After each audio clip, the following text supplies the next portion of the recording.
Dans cette nouvelle vidéo, nous aborderons le sujet de la mise en garde que la Russie a adressée à Israël suite à la guerre qui l'oppose à la Palestine. Quelle est la position de la Russie sur le conflit israélo-palestinien? Quelles sont ses motivations et ses implications pour la région? C'est ce que nous allons vous expliquer dans cette vidéo. Origine et enjeux actuels du conflit israélo-palestinien. Le conflit israélo-palestinien, parmi les plus anciens et complexes, trouve ses racines à la fin du 19e siècle avec le mouvement sioniste. Cherchant à établir un État juif en Palestine en réaction aux persécutions en Europe, le projet se heurte à la résistance des Arabes palestiniens. Sous mandat britannique, après la Première Guerre mondiale, la Palestine vit s'accroître les tensions avec l'immigration juive. En 1947, l'ONU proposa un plan de partage rejeté par les Arabes. En 1948, Israël déclara son indépendance, entraînant la guerre avec les pays arabes et l'exode de Palestiniens. Les décennies suivantes virent des guerres renforçant la supériorité militaire israélienne et le contrôle sur les territoires palestiniens. Les Palestiniens sans État créèrent l'OLP dans les années 1960, menant des actions contre Israël. En 1987, l'intifada exprima le ras-le-bol palestinien face à l'occupation. Les accords d'Oslo en 1993 marquèrent un tournant, mais la colonisation, la violence et l'assassinat de rabbins en 1993 entravèrent leurs applications. Depuis, le processus de paix est au point mort malgré les efforts internationaux. Les enjeux actuels incluent le statut de Jérusalem, le sort des réfugiés, les frontières d'un État palestinien, la sécurité d'Israël face aux menaces régionales, la réconciliation entre factions palestiniennes et la coexistence pacifique entre deux peuples aux aspirations légitimes mais déchirées depuis des décennies. La réaction de la Palestine aux frappes israéliennes. Le samedi 7 octobre 2023, le mouvement islamiste qui contrôle la bande de Gaza depuis 2007 a lancé une offensive militaire surprise contre Israël nommée Déluge d'Al-Aqsa. Il s'agit de la plus importante attaque depuis le début du conflit israélo-palestinien qui a provoqué la sidération dans l'État hébreu. L'offensive de la Palestine a consisté en deux volets, le tir de milliers de roquettes vers Israël, visant notamment Jérusalem et Tel Aviv, et l'infiltration de commandos armés sur le sol israélien, qui ont mené des attaques simultanées contre plusieurs villes frontalières, prenant en otage une centaine de civils et tuant de nombreux autres. Ces actions ont été justifiées comme une riposte aux frappes israéliennes sur Gaza, qui ont fait plus de 2000 morts et 10 000 blessés à Gaza, selon les sources palestiniennes. Israël a répliqué avec une contre-offensive massive nommée Bouclier de David. L'armée israélienne a bombardé sans relâche la bande de Gaza, visant les infrastructures du groupe armé de la Palestine, les sites de lancement de roquettes, les tunnels souterrains et les dépôts d'armes. Israël a également imposé un blocus total à l'enclave palestinienne, coupant l'électricité, l'eau, les communications et les accès routiers. L'armée israélienne a annoncé avoir repris le contrôle des localités du sud du pays, prises pour cible, et avoir tué ou capturé plusieurs centaines de combattants du camp adverse. L'escalade de la violence a entraîné des conséquences humanitaires, sécuritaires et diplomatiques dramatiques. Selon les bilans officiels, la guerre a fait près de 1600 morts de part et d'autre, dont une majorité de civils et de milliers de blessés. Des dizaines de milliers de personnes ont été déplacées ou se sont réfugiées dans des abris. Les infrastructures civiles, comme les hôpitaux, les écoles, les mosquées et les églises, ont été endommagées ou détruites. La situation sanitaire s'est dégradée, notamment à cause du risque de propagation du Covid-19. Les organisations humanitaires ont dénoncé les violations du droit international humanitaire et ont appelé à un accès humanitaire urgent.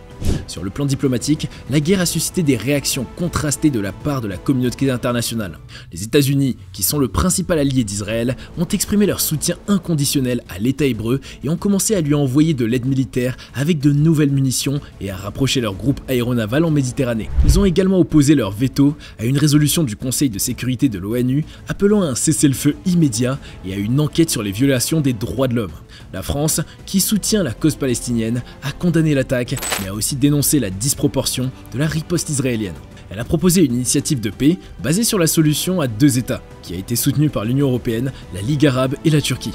La Russie, qui cherche à renforcer son influence au Moyen-Orient, a appelé à une désescalade et une reprise du dialogue et a offert sa médiation entre les parties.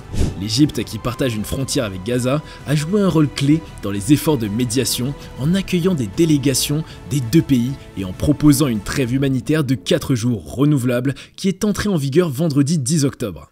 La position de la Russie et ses implications pour la région.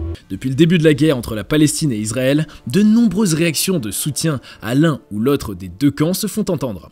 À l'instar d'autres pays du monde, la Russie a apporté son soutien à la Palestine en appelant à la fin des affrontements, notamment la porte-parole de la présidence russe, Dmitri Peskov, a émis un appel pressant en faveur d'un cessez-le-feu immédiat entre les Palestiniens et les Israéliens à Gaza. Dans une déclaration à la presse, il a souligné l'impératif de trouver une solution au conflit israélo-palestinien, mettant en avant la création d'un État indépendant pour les Palestiniens. Peskov a noté que Moscou était en communication avec toutes les parties impliquées dans le conflit et a affirmé l'engagement continu de la Russie à travailler pour la libération de ses ressortissants détenus dans la bande de Gaza. Il a exprimé l'inquiétude de la Russie quant à la situation de ses compatriotes. Nous sommes inquiets pour nos compatriotes. Pour le moment, nous n'avons pas d'informations précises sur quand et comment ils peuvent être libérés, a déclaré à la presse Peskov.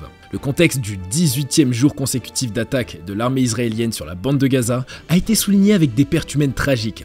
Les raids aériens israéliens ont eu des conséquences dévastatrices, rasant des quartiers entiers et causant des pertes significatives parmi les Palestiniens selon les derniers bilans du ministère de la Santé de Gaza. En parallèle, le ministère israélien de la Santé a fait état de ses propres chiffres concernant les pertes et les blessés, faisant écho à une situation complexe et difficile. En outre, les détails de l'opération Déluge d'Al-Aqsa ont été mentionnés où des Israéliens dont des hauts gradés de l'armée ont été capturés par le Hamas, créant des enjeux complexes autour d'éventuels échanges de prisonniers. La Russie, qui est un acteur majeur au Moyen-Orient, a adopté une position critique face au conflit israélo-palestinien.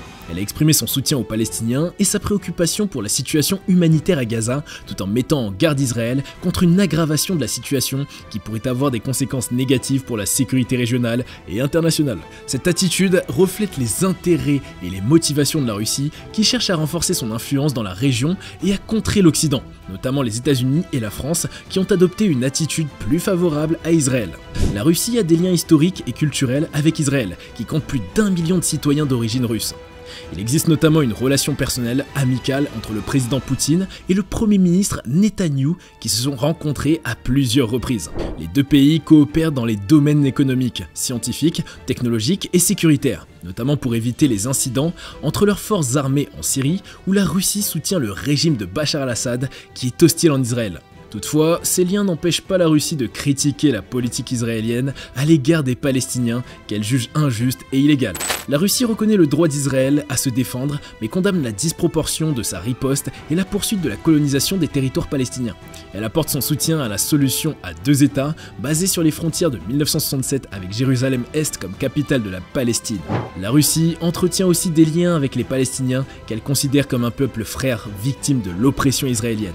Elle reconnaît l'État de la Palestine depuis 1988 et entretient des relations diplomatiques avec l'autorité palestinienne dirigée par le Fatah. Plusieurs dialogues ont eu lieu avec le mouvement islamiste qui contrôle la bande de Gaza, qu'elle ne considère pas comme une organisation criminelle, contrairement à l'Occident. Le président russe accueille régulièrement des délégations palestiniennes à Moscou, où elle leur fait part de ses conseils et de ses exigences, notamment le respect du cessez-le-feu, la libération des détenus israéliens, la réconciliation avec le Fatah et la reconnaissance d'Israël.